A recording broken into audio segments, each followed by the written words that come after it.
The morning Sergeant Elena Vasquez walked into the sniper school registration office at Fort Bragg. The clerk behind the desk looked up. He looked back down at his paperwork and then looked up again with the expression of someone encountering something they were not trained to process. She was 27, 5'5", with calloused hands and eyes that held the stillness of people who learn to be quiet in rooms not built for them.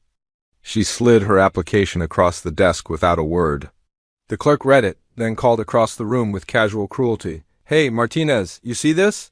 She wants sniper school." The laughter that followed was not loud, but it landed exactly as intended. But here is what neither of those men knew.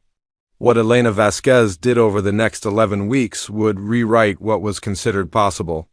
Elena grew up in a high-desert town in New Mexico where the horizon was so wide it felt like a dare. Her father, a cattle rancher, taught her to shoot before she learned long division.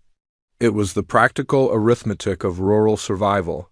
He believed that competence was its own language. Her mother, a teacher, told her the world would always make room for someone genuinely excellent. Elena carried that sentence like scripture.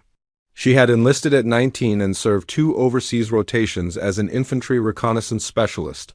She had applied to sniper school 3 times. Twice redirected, she finally arrived in person.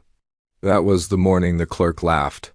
On the first day, Master Sergeant Calvin Rhee, a man with nothing left to prove, looked at the candidates and said nothing of her presence.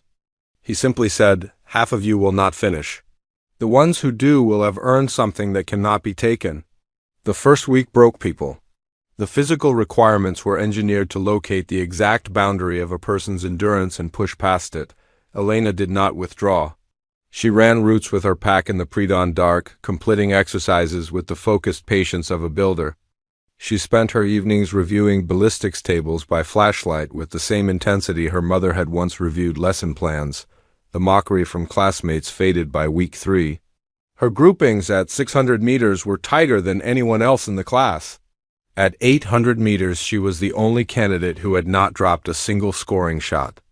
Master Sergeant Rhee watched her work. Week 9, the stalking exercise. Elena spent 14 hours in that field. She moved at the speed of grass growing. She became the color of the earth.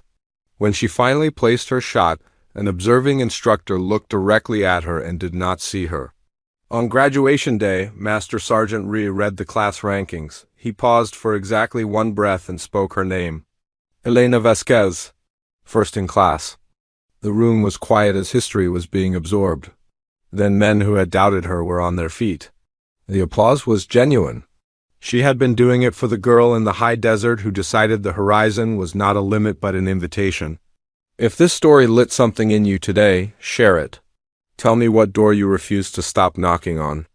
I will see you in the next story.